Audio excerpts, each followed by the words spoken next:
morning, good morning, good morning. It is Saturday. What's the date? The 28th of May. Y'all, we are just days past the election. I have a guest with me this morning. I'm going to bring her on. I have a couple guests with me, but I have the Honorable Valencia Stovall who's going to join me this morning on this broadcast. Good morning, Valencia. Good morning, Tamara. How's everyone doing out there? Today is Saturday, a beautiful day outside. Mm-hmm. Mm-hmm. After all the rain we had this week, Valencia, wasn't it rained every day? Yes, but Like the, for the the last major 5 days. storm, yeah, but the major storm was on Tuesday, so the other rain was just washing away all of that happened on Tuesday. You better say it, Valencia. Ooh, you better say it. Look, I can't wait to dive into this conversation. But before we get started, first of all, I just want to say how much of a honor and a pleasure it has been to have met you on this part of the journey. You and I both ran for the United States Senate back in 2020. And I'd heard of you, but you and I had never met. And we were on the campaign trail in 2020 to the US Senate.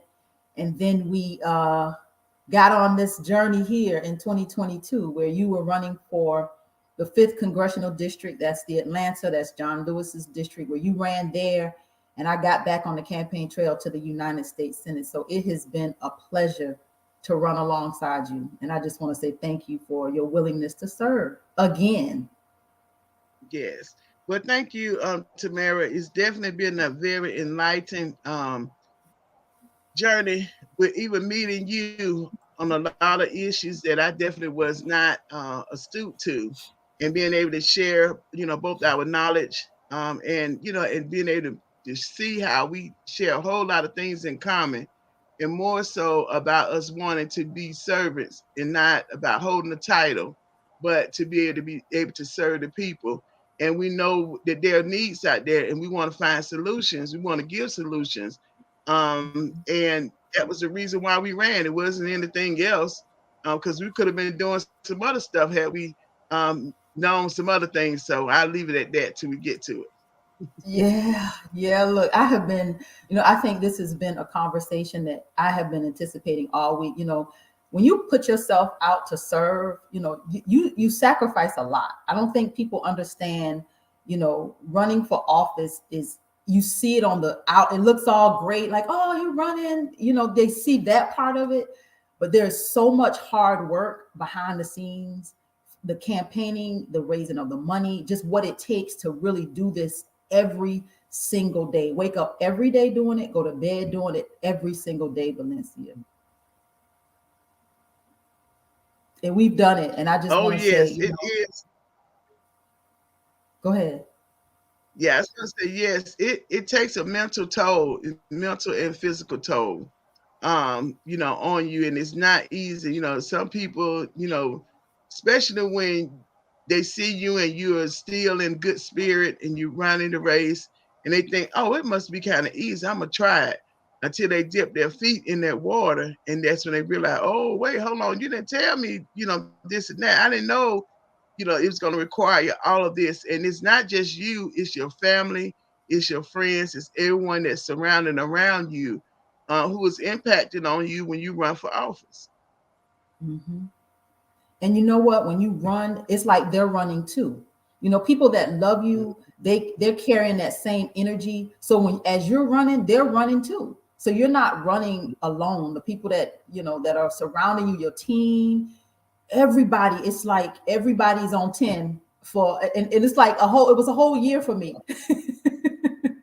Just every day. And I just want to say that, it is such an honor and a pleasure to meet those that have put themselves out there to serve. And I see Miss Jewel has joined us this morning. Jewel Johnson, good morning. Good morning. Good Can you morning. hear And me? you ran for, tell everybody, introduce yourself, because a lot of people who are not in the metro Atlanta area may not know who you are. I'm Jewel Johnson, and I ran for Fulton County Commission Chair. Mm-hmm. Mm-hmm. That's Fulton County is Were you able to Atlanta hear for me? everybody. Yeah, we can hear you. And I was just saying, I was just letting the audience know that Fulton County is Atlanta, the Atlanta area. So we were talking about serving, and Jewel, you've run. This is not your first run. Like, so I feel like I'm the baby of the bunch. Valencia, you're the middle child, and Jewel, you're like our elder. You've done this thing. You did this thing like 20 years ago, right? Yes, I ran for mayor right at about 2 years, but not like 2 years ago. Yeah, but you've run for And office before though. that, I hadn't run for anything. 20 years. But you ran Yeah, for office 20 but years ago, right? before that, I had I hadn't ran for. Valencia, can you hear her? Because she's breaking Are up we on my having? end. Jewel, can you hear us? Okay, can you hear me now? Yes, we can hear you. I can You just hear have to you. hold. Yeah, we can hear you. It's just it's the internet is breaking up really bad where you are. Can you hear us?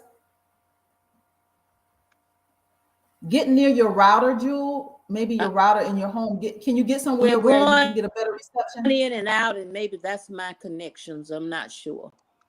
Can you get someplace where you have a better reception?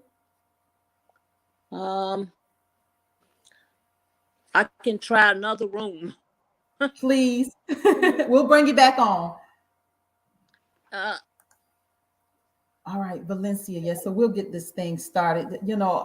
Tuesday, election day, 2022 here in Georgia. You know, after running, you just sit still. For me, what I do is at that time, I get still, I get quiet. And because I've run 5 times, this was race number 5 for me. I did, what I do. I sit still, I get quiet, and I let things happen the way God intended for them to happen. Mm-hmm. Right. And whatever that is, it is well with my soul. And I stay in my spirit when it comes to these elections, because I know that this is a physical battle, right? A physical battle, but this is a spiritual experience. So it's like, okay, God, I don't know why I've been called for such a time as this, but I know that I have been. And for me, I knew that I was obedient, and I was going to finish what God had called me to finish and to do. And race number 5 was part of my journey. So election night, I sat still, I peeked in and out. But when I saw what was happening, Valencia, I just stopped looking. Like, I realized this is something that was already going to happen the way it is happening. Mm-hmm. And this was not something that I could do anything about in that moment. So how did you feel on election night? And then we'll dive into what the outcome was. Well, I was definitely I was excited for number one to know that the D-Day had arrived. That's what I called it. And it was a sense of relief. When you've done all that you can do that was within your power and your financial situation of what you can do. And one other thing too, when you're running for office, you do find out who your true friends are, those who weren't just doing lip service to you. And people say, yeah, you should run. And then you say, okay, I need you to make a donation, $20, $10, or share the information with your friends. And then you're wondering, okay, I hadn't heard anything back, from them, but you have to keep moving. So on election night, we knew the ghost of our team, we had done all that we could do that was within our physical power, our spiritual power, and financial power. And so, we knew that it was left up to God for whatever his will was going to be done. And likewise, like what you said, I was not going to run. I had not thought about running for this particular seat. I was thinking about another seat. but because a good friend of mine was already in that particular seat when they got redistricted, I said, no, she's doing a good job, and I don't run against, like as mentioned earlier on your show that I was on earlier. I don't run against anyone who is doing a good job. I support them to help them to do a better job, or whatever else I can do to help make sure that they're serving the constituents. So on that night, we just said, well, Lord, we're gonna see what your will is, and we can't fight against it. And we knew that you put me in this race for whatever reason, but if it was to reveal things that were going on that some people had been sweeping up under the rug, then so be it. Mm-hmm. Mm-hmm. But what we saw, Valencia, was what I didn't, when I think back on all my races, they say you lose. No, I didn't lose. I learned. In each one of my races, I've lost, but I've learned something invaluable every single time. And my first 3 races, I learned about the intricacies of party politics. That was when I saw how the Democratic Party worked. Now, I saw from the outside what was happening, with Republicans. Like I could see that from the outside. But what I saw from the inside, from my first 3 races, was the Democratic Party and how they wield their power, and how when they decide who a candidate is, that is the end of the game. And when I ran in 2014, 16, and 18, 2014 came out of the gate against Senator Fran Miller, Republican, 37%. Second race, 43.8% against Senator Fran Miller. Everybody knew that third race was going to be a win. But Sally Harrell, who now sits in the Georgia legislature off my work, was put into that race because she was, quote unquote, more electable. The district was, quote unquote, affluent, white. She was, quote unquote, more electable. So the Democratic Party, operatives inside of the party decided that Sally Harrell was to be that was her seat. To hell with the fact that I had done the work, to hell with the fact that I was qualified to do the work. To hell with that. The Democratic Party decided, operatives inside of the party. So I saw how that worked in 2014, 16, and 18. What I learned in 2020 and what I learned in 2022 was how the process worked. The bigger picture, running for the United States Senate, I learned the process and how the Democratic Party and the Republican Party are both playing the same game. And I'm gonna go back with the story because I want people to see how I now see this. In 2018, when Stacey Abrams ran, that was the first time, as I was out there too running. So, but that's how I saw from the outside. I saw how how the numbers fell out, like how the numbers came. The fact that she didn't win and that whole controversy. I saw that from the outside in 2018, and to me, I'm like, Brian Kemp remained in office as Secretary of State while running for governor. And even though that wasn't illegal, it was, to me, it was unethical, like to a lot of people. You remained in office as Secretary of State while running for governor.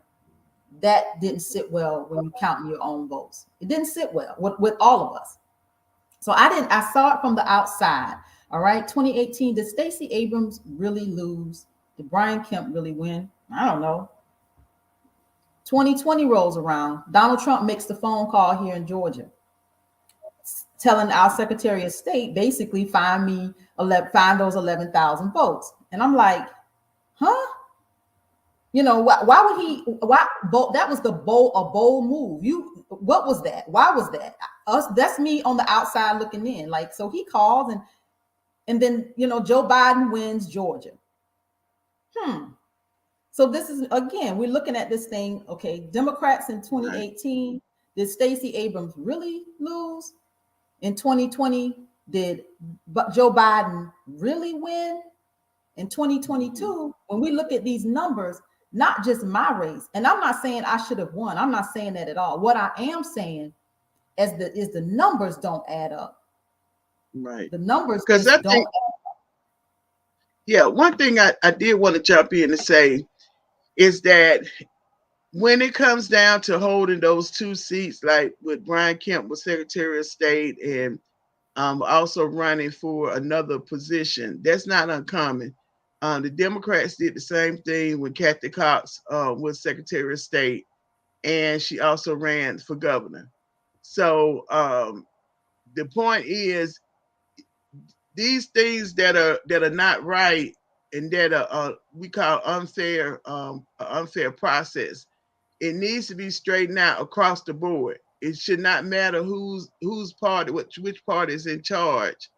It should be that if you're in a position that is where you can make a huge influence on the votes, because even though you might not physically put your hands on the votes, but your position that you have, and you're hiring the people who are going to oversee the process as to whether, if I make a complaint about something that was irregularity in voting, then you're hiring the person that's going to oversee that process as to whether it's going to make it all the way through the process to the judge.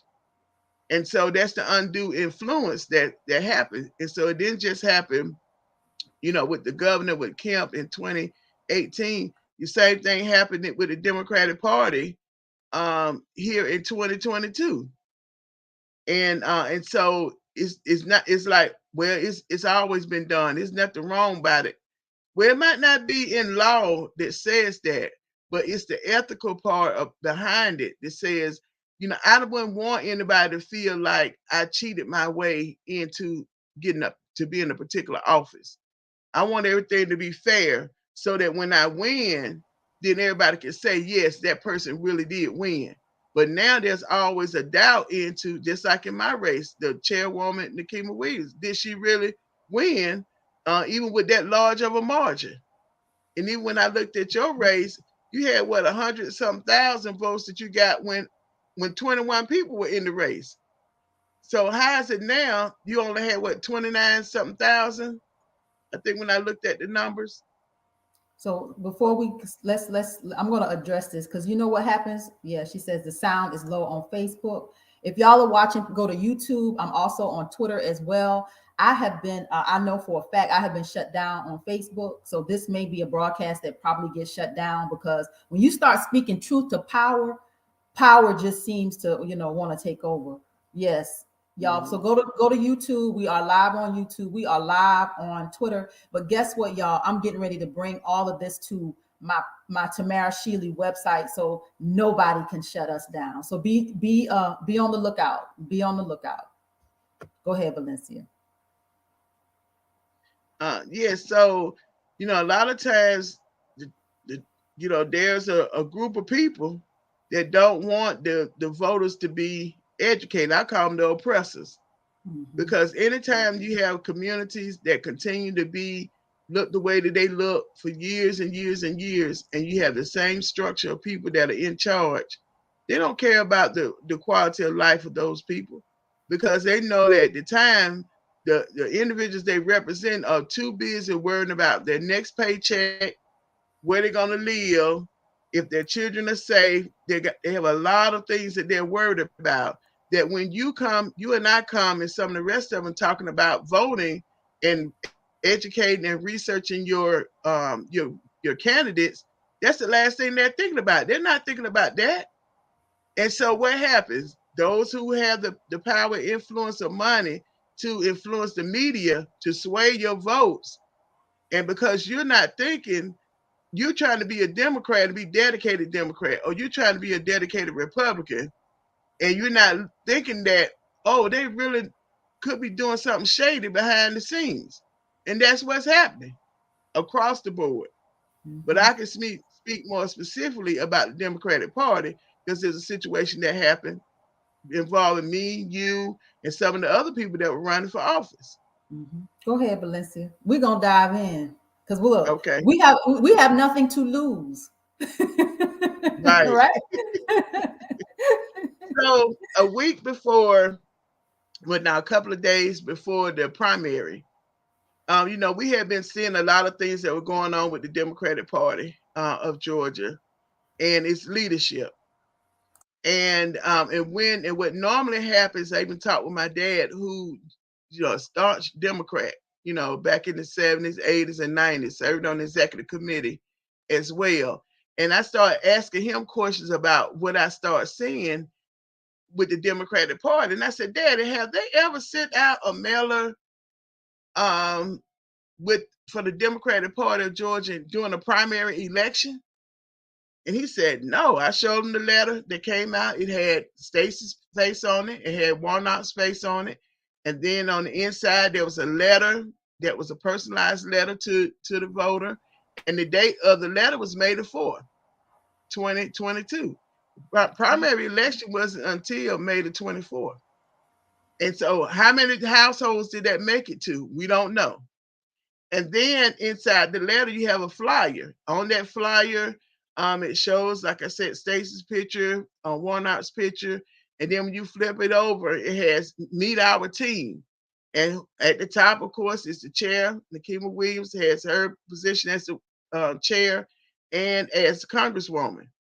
And then next to her is B. Wynn. Her position with the party is vice chair of, I forgot what the position was, but the point was they had her at the top. Now, B. Wynn was a candidate for Secretary of State. Now, isn't it very strange that now, out of all those people in the race, she had the most votes, and now she's going into a runoff? Okay, moving on down that flyer, you also have a picture of Warnock, of course, not Warnock, but Jason Estevez, who is the treasurer of the Democratic Party. Now, of course, he beat his opponent, Louisa, forgot her last name. So when you start looking at all of those things, why did that mailer go out? It was an undue influence with the voters, because the first thing you're thinking is this came from the Democratic Party of Georgia. So it got to be right, because I'm a diehard Democrat. And I know that the leaders would not do something like that. Well, yes, they did. And not only that, when that whole particular mailer that went out as well, it influenced. And you go to the website, and this is things I brought up when we first started having the conversations with the different, I think it was the Georgia Federation of Women, Democratic Women.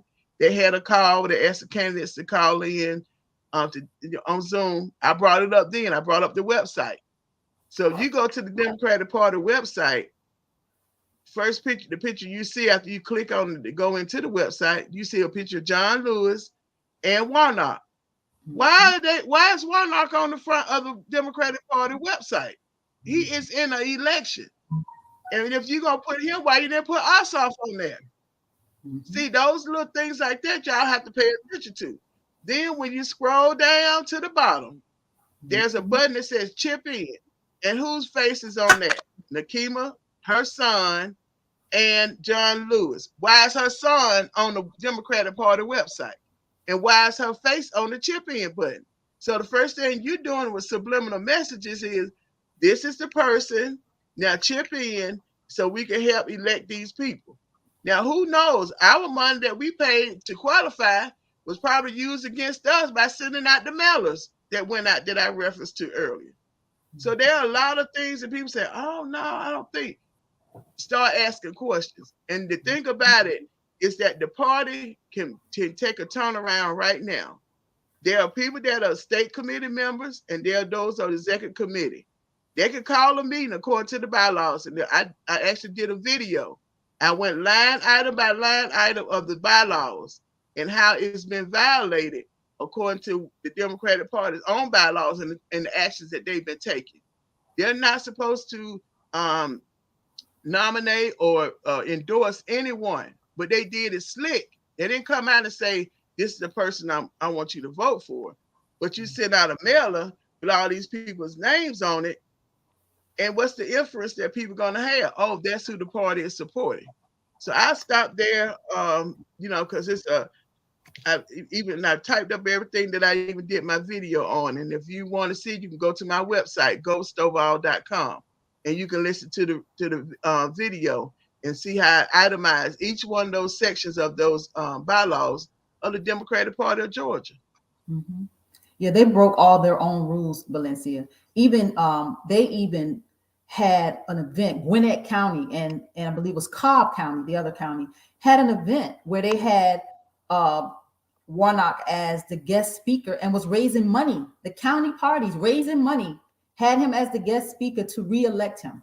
You know, there was all kinds of not just subliminal messages of Valencia, but there were very direct messaging that they were going to take and utilize party money to elect who they wanted to see elected. So this was an inside hit. You know, again, I'm not saying that either one of us would have won. That's not what I'm saying. But what I am saying is that the numbers were wrong. The numbers were wrong, and there was some there. I question the validity, the accuracy of the numbers. But because of the hand of the Democratic Party, I see how all of this is working. Jewel, you back? Can you hear us?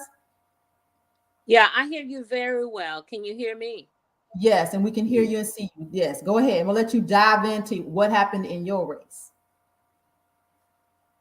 Well, to tell you the truth, I was working with some people where we were actually doing, I guess you could say, in-house polling.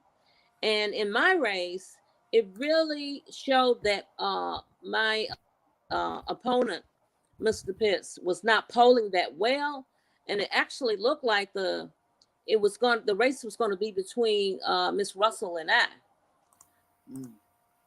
But as it turned out, by him being over the Board of Elections, he made sure that he got overwhelming votes, so there was no runoff.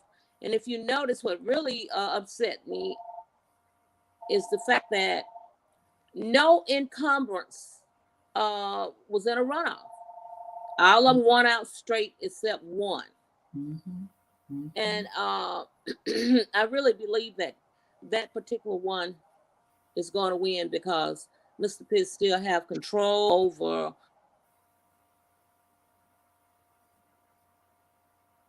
Uh-oh. We can't hear you. Can you see me? Mute? Can you hear me now? Yes, we can hear you now. Yes. Let's start back over. Okay, I'm gone on. That was a coming through that blocked me. And okay. We can hear you. Go ahead. About to say, at one of the forums that I was at,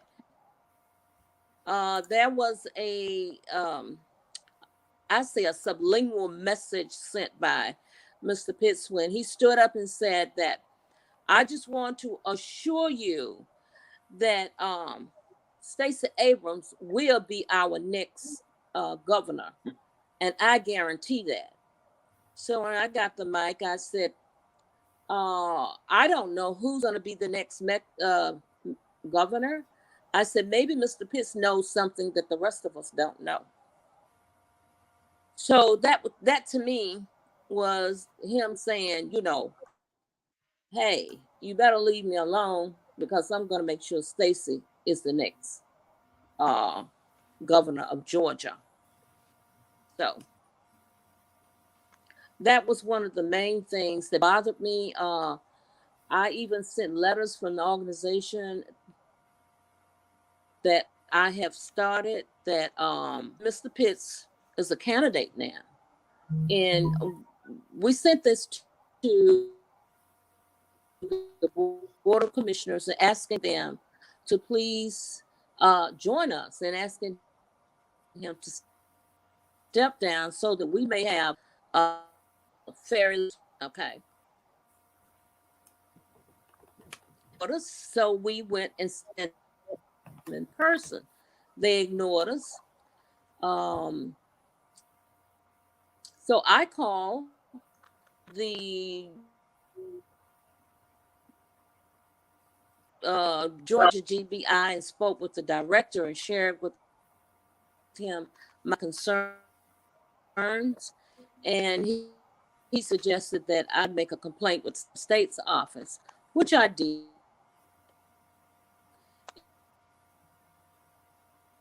And they back from the complaint, which lead me to believe that, you know, seemed like a hookup between Republican and Democrats. Jewel, you kind of coming in and out. We can't hear you. I heard the last thing about the hookup between Republicans and Democrats, and that's the point I wanted to make. And That's the point I was trying to make earlier, that what we're seeing here. questionable. The elections is questionable. I just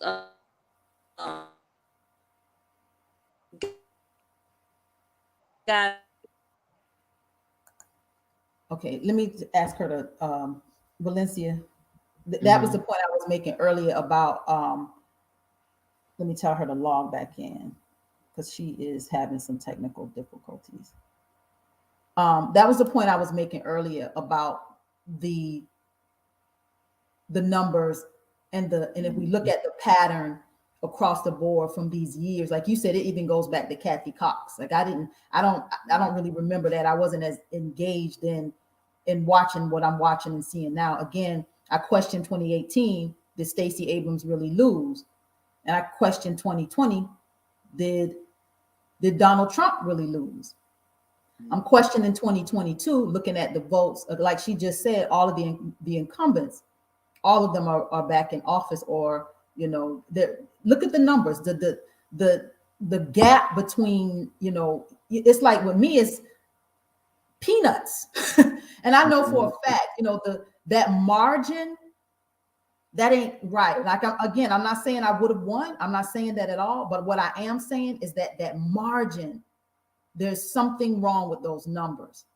I know for a fact, I know for a fact there's certain areas where I know for a fact that those numbers are not right.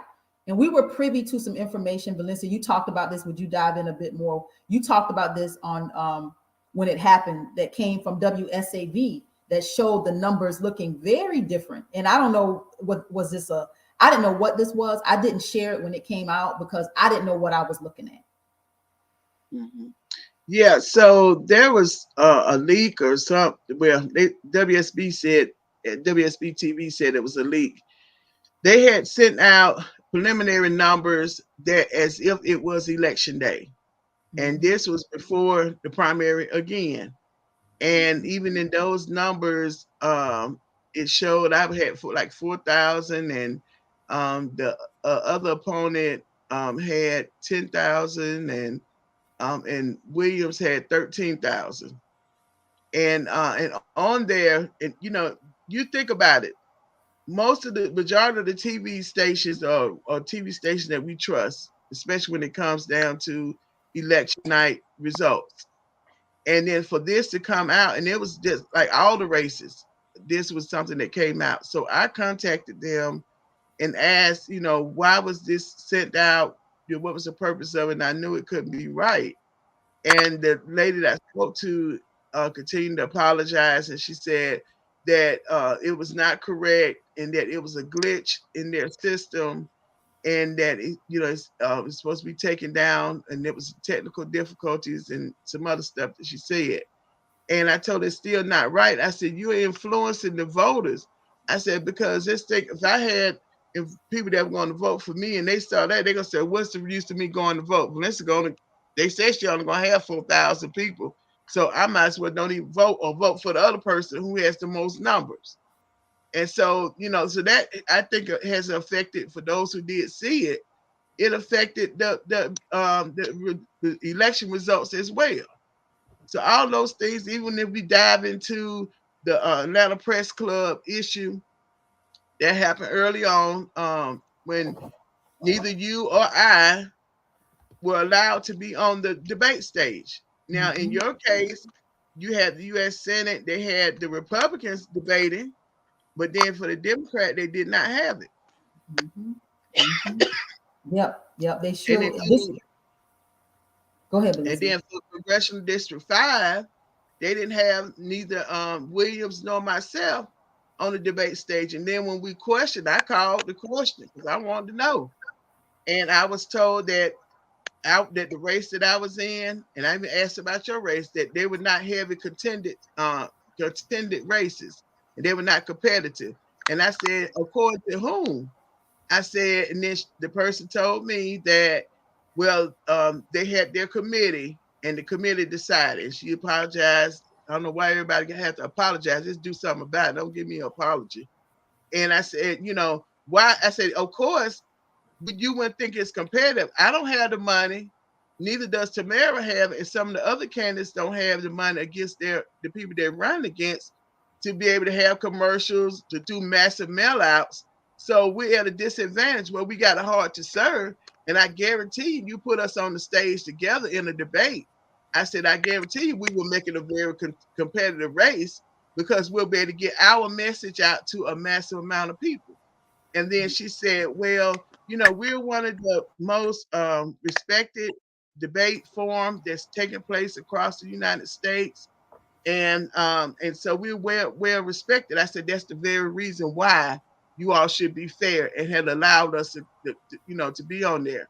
And then she started saying they didn't have the time. And of course, later on, we found out through some more inquiries that were made that GPB said that if they had asked, they would have given them more time.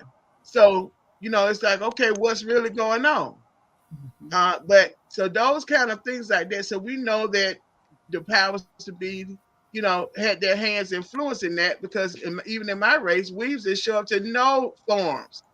And these were not even debate forums. They would just introduce herself. She didn't show up to anything. Nobody saw her out in the community. So you just going to elect someone. And even when we were out campaigning, they said, well, who's the person that's in the race now? I said, if you can't say her name, I'm not going to tell you. Because that means that you don't know her, and that means she hasn't been doing her job. Mm-hmm. Mm-hmm. Jewel, you want to jump in? Can you hear us? Or is she frozen? Uh-oh. I think she's frozen again. Jewel, can you hear us? No, she's frozen. Atlanta Press Club. Going back to that, I was so disappointed. I was so disappointed because and I was angry. But yes, the Atlanta Press Club, that was terrible. Like she said, a respected media source, but they're determining which races they will allow their audiences to hear. Like no one wanted me.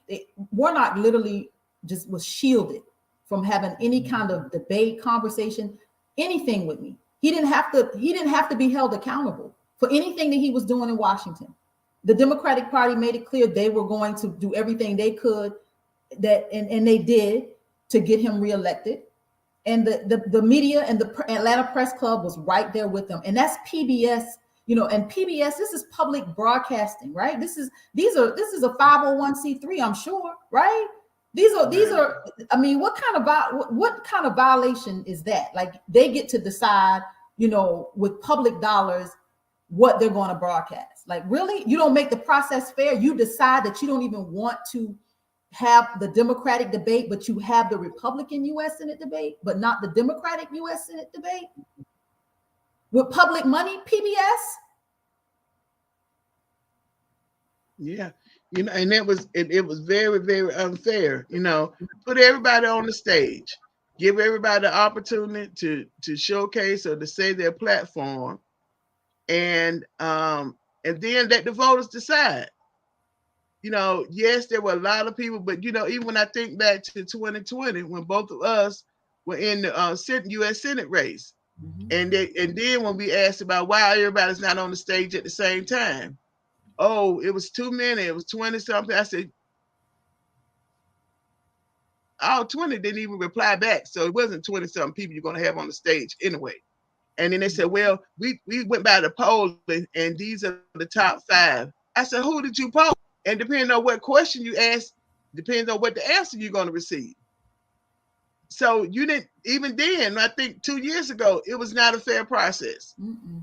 And I said, so what? It would have took hours, another hour or so. Let everyone have their say so and let the voters then decide who they want based on what they heard from that particular debate or that forum.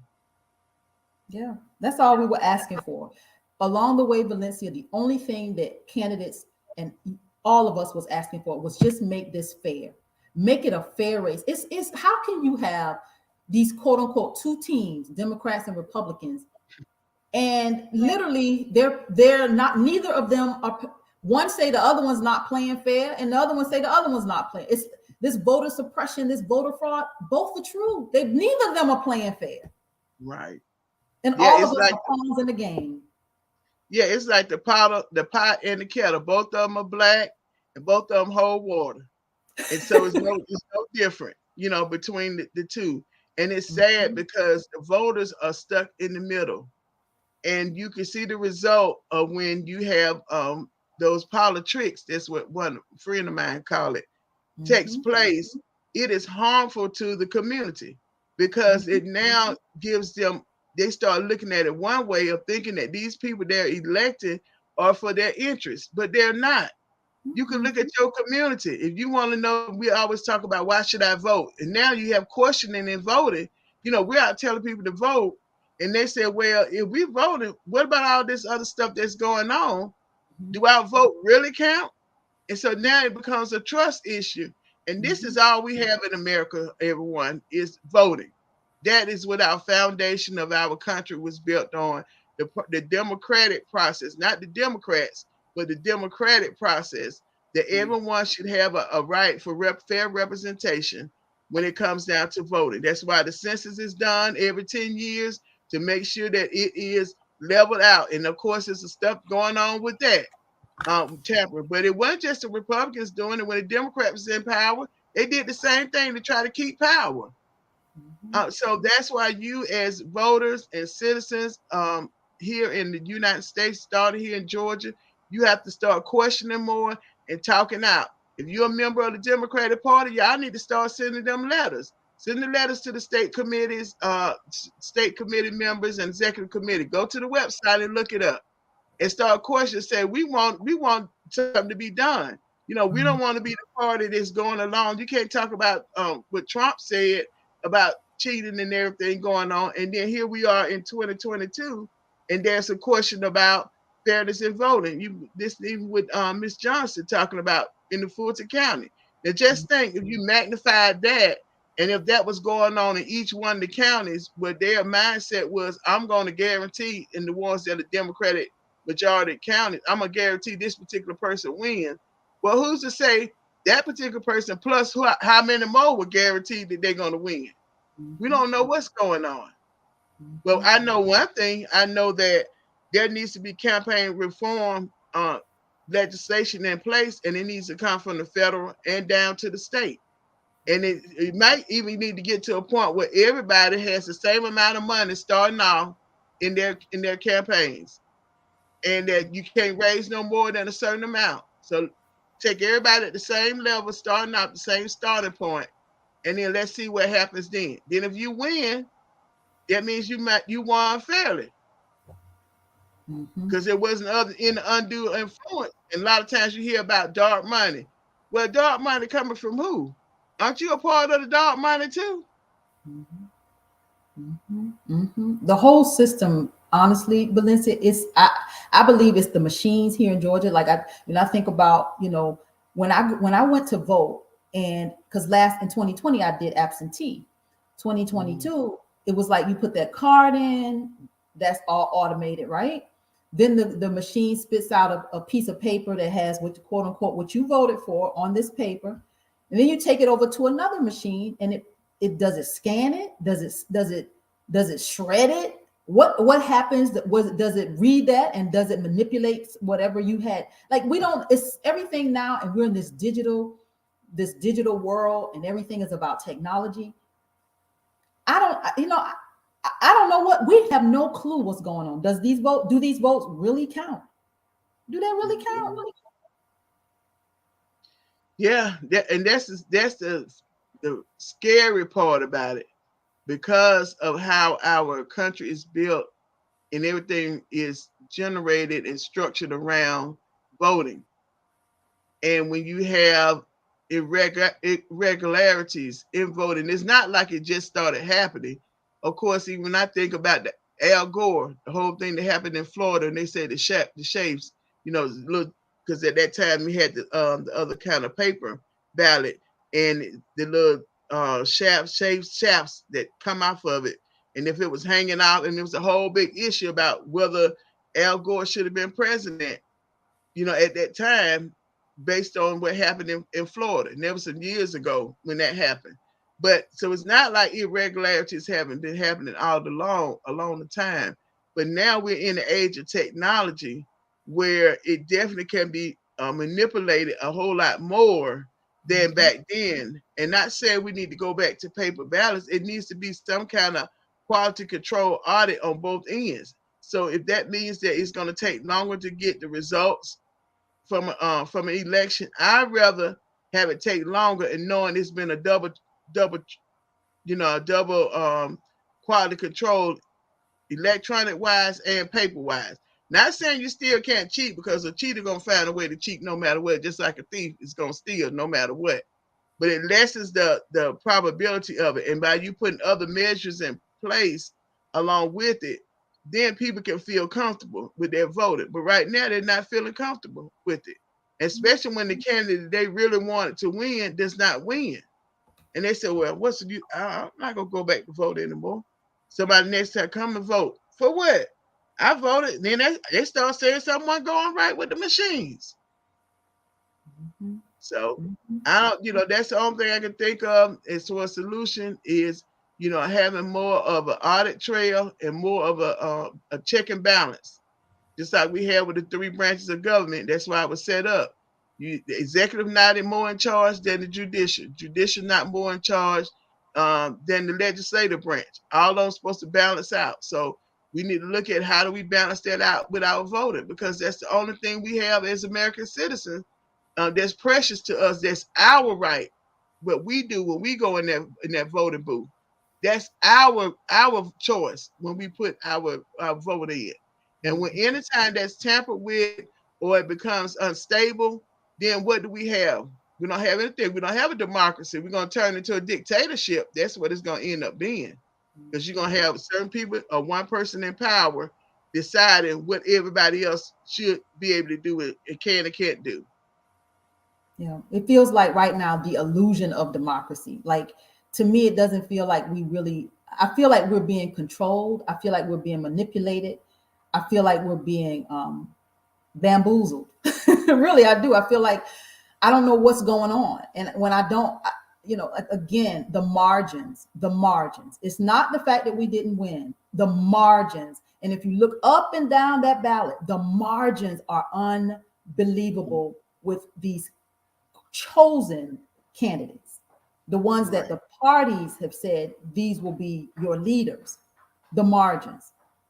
Because even in that leak, Valencia, I was 45% and Warnock was 55%. Now, I didn't believe, again, I didn't share that because I didn't know what I was looking at. I didn't know, was this, what I thought, and this is just me and my thinking. I'm like, I feel like somebody, whoever put this out, wanted us to see what was going on, but in certain ways, I think they wanted to cover their tracks in the process. So I think they wanted us to know that something was happening. That's why this was leaked, and in the process, wanted to maybe conceal some of who they were, or just some of whatever this was about. Like, so that's why, again, I didn't put that out when it came to me. But again, I just don't know. I don't trust any of this anymore. And it breaks my heart. And it took me 5 races to see that the third, again, my first 3 runs, I saw the hands of the Democratic Party. And then these last 2 runs, I saw the process, and the process across the board, county, state, local, national, across the board. I saw it. I think Jewel is back. Hopefully we got a good connection. Jewel, are you back? Yeah, I don't know how long, but I'm back. Yes, dive in. Well, I do know that there's quite a bit of concern about the different problems that have been occurring in Fulton County, especially with the redistricting. They drew out a lot of areas, and people were somewhat kind of confused. Even in my area, they allowed me to stay in the same district until the first of the year. Then my commission chair will change, which is crazy. Um, but there, half of this area will have you know, we'll have different commissioners. We'll split, which doesn't make a whole lot of sense. I don't know what they're doing with that redistricting. And we have asked them to clarify, um, and nobody is responding whatsoever. And they should be responding to the people. A lot of people were confused about, although they would check to see where their voting place and see if it had changed. And some people would get to the voting place, and then they would tell them, well, no, you're not voting here, you're voting somewhere else. Okay.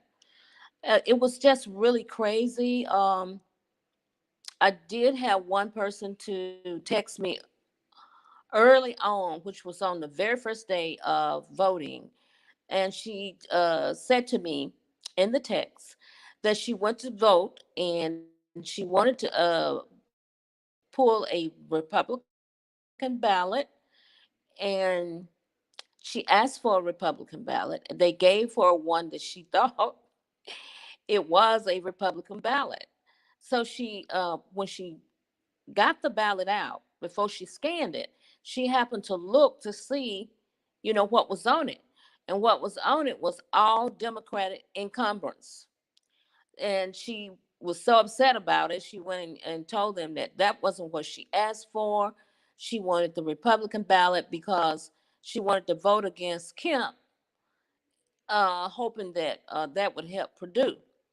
So when they gave her, and mind you, this is a Democrat person, okay? So when they gave her the new machine and everything, and she went ahead and voted, it came out the right way, the way she wanted it to come out. So I asked her to file a complaint with the Secretary of State's office, and she said, okay. Then a few days later, she texted me back and said she changed her mind. And I told her that this is one of the reasons why we can't get nothing right in Fulton County with our elections, is because people refuse to come to the plate and complain and put it in writing. But I told her, I said, well, it's okay. I just appreciate you letting me know that you were not going to do that. So I found out this morning that my Facebook page had been hacked. And I don't know how they did it, but I got a notification from the phone saying attempt to well, when I went over to Instagram, it was all messed up, and I think a lot of the problems that we may be having now may be because um, they are dealing with trying to interfere with the electrical processes for certain people. And I guess I happen to be one because I have been consistent all over Fulton County, letting people know that Mr. Pitts has a conflict of being over the Board of Elections and being a candidate. And the only thing that we want is fair elections.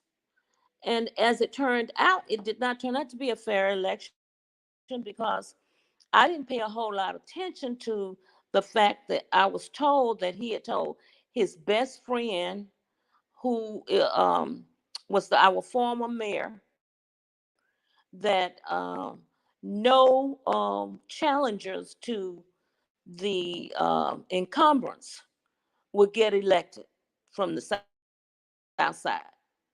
And that's exactly what happened. And I was hoping that that was just something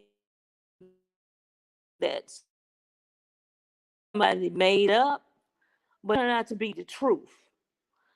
All of the challengers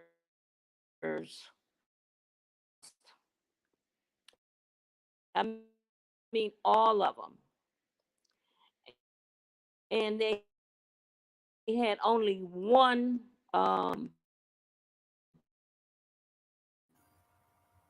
We losing you again, Joel. Look, it was elections going that had good. Now we to can't be hear you. Oh, challenged. And that was that state rep had charges brought against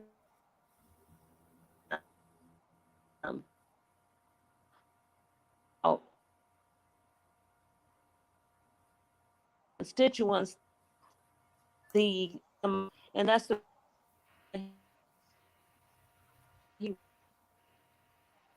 uh-oh, we're losing her again. Oh, Valencia, up and down the ballot, all across the state of Georgia, we have seen discrepancies like these margins, the process is this election. We don't know what we got. No. Yeah, it's like I said before, it's very disheartening because this is all that we have that we can depend on our elections. And that when we go and vote, whether our candidate wins or not, we need to feel that our vote did count as was for the candidate that we cast our vote for, not with someone tampering with the results and adding in or removing votes from different, candidates or however it may have happened. And so we definitely have to have, and I'm gonna say it again because on the way that things are going to change, you have to have policies in place to be able to combat as much as possible because you're not going to get 100% relief, but we could make that margin at least 90, 85 to 90%, enough that people can say, okay, I could believe that there is a fair election that's going on. And those bad actors, I call them the oppressors because that's who they are. They are oppressing our community and our votes. And in a time, especially as this, with the pandemic, still on the rise, we don't know everything else that's happening with it. Our economy, with inflation, everything that's happening with that, gas prices are still high, even though there's been an extension of the removal of the gas tax, but it's still high. And then you have where there's a lot of money that's going leaving our country to go to help another country, but we still have needs and things that have not been addressed here in America. It's different if you're addressing home and you taking care of abroad. I have no issues with that. But when there are issues here in America that are still happening, and we can see on a regular basis, and then we're still supporting someone outside of our country. That's our taxpayers' money that's leaving. So take care of home, and simultaneously you can take care abroad. I don't have any issues with that. So there's a lot of question to be determined, a lot of solutions that need to be talked about, and this needs to be an ongoing conversation, but not just conversation. We need some solutions. And one other thing I want to touch on, I know we're getting at the top of the hour, is that even with those ballots, I think that as part of election reform, it should be in Georgia when you have a primary election. And say, for instance, you don't want a Democratic ballot because that means you got to vote all Democrat, or you don't want a Republican ballot because that means you got to vote all Republican. Because if you get a nonpartisan, you're only going to have those nonpartisan races like judges, some of the judges races that are nonpartisan, which are neither Democrat or Republican. So there should be an option for voters in Georgia to say, I want a ballot with all the candidates on it, just as if you would for a general election, and let them vote. Then that way, the candidates that's on there can get a mixture of both Democrat and Republican voters that want to be able to vote down the line for the primary. And it should just be restricted just for you have to pull this party ballot or this party ballot. So it's a lot that needs to be done with voter. And then even that my voter page is so confusing, even if from your phone, and even if you go on your computer trying to figure out how do you find your voting location. Why wasn't that a tab at the top as soon as you log in for it? You have a lot of senior citizens that were confused, and just like Ms. Johnson said, which poll to go to, what election poll to go to. It's so much that's going on, and sometimes it gets so overwhelming to our average voters. Ms. Johnson, you want to bring us on home? We're at the top of the hour. Can you hear me? Yes. Can you hear me? Yes, we can hear you. Can you hear me? Yes, can you? Yes. She can. Now, what you just described is about get receiving it. Someone that was voting for me had that same problem, and when she got the nonpartisan ballot, she actually went to vote for me, and she realized by asking for the nonpartisan that nobody was on it but the judges and Mr. Pitts. In touch with her to figure out whether or not she actually voted or not. But if they only had his name on there,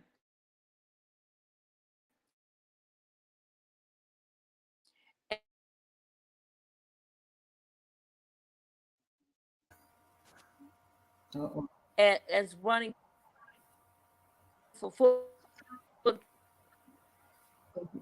kind of commission chair, that mean he had him on 2 ballots, and that is that's against the law.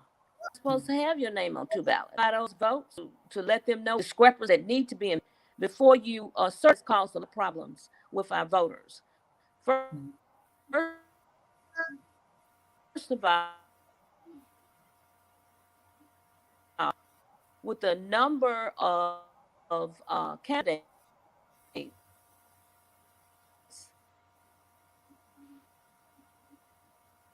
I think she's frozen. Jewel, you freezing again. In Congress. Yeah, she's freezing up again. Valencia, what's next? Can you hear? And had some good information because I was really listening, because if you have a nonpartisan ballot, it's not supposed to be anyone that's running for Democrat or Republican on that nonpartisan ballot. And if what she's saying that the voters saying is true, then that's a whole nother problem. It's almost like, Tamara, that it has to be someone on election day before the polls open up is doing a test run on those ballots, pulling a nonpartisan, pulling a Democrat, pulling a Republican, just that initial part is okay. The polls open at 7, at 6:30 or 6:45 or 6:50, close to whatever the time. You have someone in each one of those polling areas going in, and you can have from both sides. So that way, no one will feel, well, why the Democrat had to go in or why the Republican had to go in. Just like they have poll watchers, watching the polls and watching the numbers, go in and making sure that those ballots are right. And then just think, if there's a glitch in the system and you're supposed to, like she mentioned about going to a certain polling precinct, and you're at the wrong polling precinct, according to SB 202, your vote is not going to count. You can't get a provisional ballot. Even if you get it, it's not going to count. You have to go to your polling location. So if this is my other thing, another solution, if we have for early voting that you can go anywhere in your county to vote, why we don't do that on election day? Why does it have to be a specific polling precinct that you go to? Why we don't do it? We got the capability and technology to do it for almost 30 days of early voting. Why not have that same capability? Because you just pulling the person's name, and whatever the who they're supposed to vote for is attached to their name according to where they live. So why we can't do that to cut down on all this, get into this polling precinct and get into that one? Go to any one of them. Give them your driver's license. They pull up according to what's in the system, and then you vote for whoever you want to vote for on election day. So there are a lot of things, that I think is for solution wise that we can continue to ask questions of, and even some of our nonprofits or organizations that are always watching voter suppression, they got to speak up even more, especially when these irregularities. And now, sometimes those same organizations are connected hip to hip with some on the Democratic side, some on the Republican, more so on the Democratic side. Some of these organizations that are voter supporter or voter pro-voting organizations, they're joined to the hip with the Democratic Party. So if the Democratic Party, like you said earlier, selects certain candidates, they're not going to go in and question the validity of those elections because the certain candidates did win. So who do we really have that's out there that's a neutral party looking out for the voters and making sure that it's fair across the board, no matter whether you're Republican, no matter whether you're Democrat? We just want the best candidate. So almost to the point, get rid of the parties.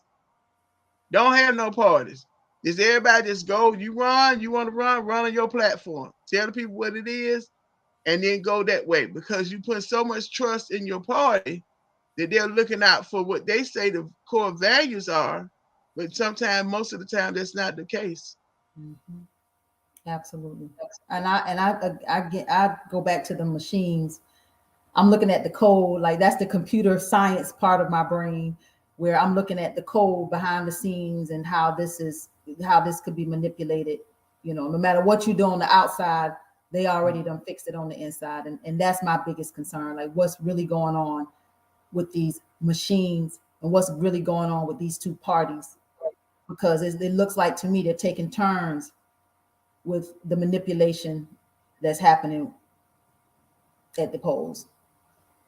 Yeah. So, Valencia, what's next? Do you want to, I guess people, they see us, we've done this. What's next? I think, continue to be the being watchdogs. And even with that, you have to have the support, and you have to have other people that are willing to be watchdogs as well. Because if it's just left up to 2, 5, 10 people, you get worn out, because you're going up against major machines, and that's both parties that have unlimited funds that can pull it out their ear and be able to finance anything against whatever you're doing. And you're on the small end, you just want the facts to come out, but everybody don't want the facts to come out. And so you have to have that support in place, of those individuals that's willing to say, yeah, I want to be a part of the watchdog. Okay, you say you were elected, let's make sure that you do your job. So that means that sometimes you're going to be at events and you might have a sign that says, do your job, hashtag do your job. And you asking, so when people complaining, oh, we don't have enough jobs, or our healthcare system is failing, this person went and they couldn't get treatment, call your elected officials. Start at the top on the federal level, since they want to be representing you, and that's who they say majority of the people voted for. Hashtag do your job. And that's what I think the next step is, holding them accountable. That was part of my 3-part of my platform, which was the ballot. Government accountability, knowing exactly what your elected officials are supposed to do. So you want the job. It's almost, you think about it in the Bible, when the children of Israel said, we want a king, Lord, we want a king. God said, you don't need a king. Yeah, we want a king. He said, okay, I'm going to give you what you want. He gave him Saul. And that's who became their king. And then when they got to complaining, he said, that's who you said you wanted as your king. So now that's who supposedly you all said that that's who you want in there. So make them work. They wanted it. They getting the paycheck for it. What you say? Something about the paychecks in the streets. What's your slogan? Receipts in these streets. Receipts That's in the my streets. slogan. Receipts in the streets. So they need to have those receipts. You wanted the position. So now we're gonna make sure everywhere you go, wherever you're doing, that you are doing what you told the people that you're gonna do, supposedly that you're gonna do. So that's the next step, is accountability, and hashtag do your job. I love it. Well, let me tell you. So people have been asking me, Tamara, what's next? What's next? And I sat quiet and sat still. You know, I have to get still and let God show me and point me in the next direction. So, Valencia, I am going to Washington. I'm going to Amen. Washington, and I'm going to make sure that this issue of reparations is still heard in all the right spaces and all the right places. So I am going to Washington. So I'm just going to ask everybody to stay tuned over the next few weeks. I'll be outlining the specifics, but I am going to Washington. My kids are grown and halfway gone. I have nothing that says I can't continue to fight this fight. So guess what? Warnock or Walker, whoever is going to be there, you're going to look up and I'm going to be there too. So y'all stay Yeah. tuned for the next steps. We're going to Yes. stay in this fight, Valencia, because my aunt said to me the other day, she was like, I told you this was a dirty game. I said, Auntie, you were right. I knew it. But it's people like you. And my answer to her was, it's people like us, good people, Valencia, that have to stay in this fight. Because imagine if we didn't stay in this fight, what would happen? So we have to stay in the fight. It's people like you and I, Valencia, that have to stay in the fight, because this could be so much worse. It's terrible now, but it would be so much worse if people like us didn't stay in the fight. So I want to say thank you again, as I said at the top of the hour. Thank you, Valencia, for being on this journey, you know, being in this journey and staying in the fight. And again, we're gonna hold Georgia, we're gonna hold all of these elected officials accountable. As you said, you wanted this, you got it. And guess what? We're gonna make damn sure you do your job. Hashtag what you say, Valencia? Hashtag do your job. That's it. Valencia, hold on. I'm gonna talk to you for just a few more minutes. But everybody, I want to thank you for again supporting me, supporting Valencia, for supporting us as we ran these races in 20 right here in 2022. You know, if it wasn't for you, we could not have done it. So again, I'm thank you from all of us up and down that ballot. You know, just thank you for being in the fight with us. But the fight continues. And I posted on Instagram that I ain't tired yet. I ain't tired yet. I still got some breath and some life left. So we're going to continue to fight, and we're going to continue to run these races. Valencia, I absolutely appreciate you. Thank you. I appreciate you as well. Looking forward to what's next. Yes, yes. You hold on a minute. Everybody, we'll see you next week. Have a good one, everybody.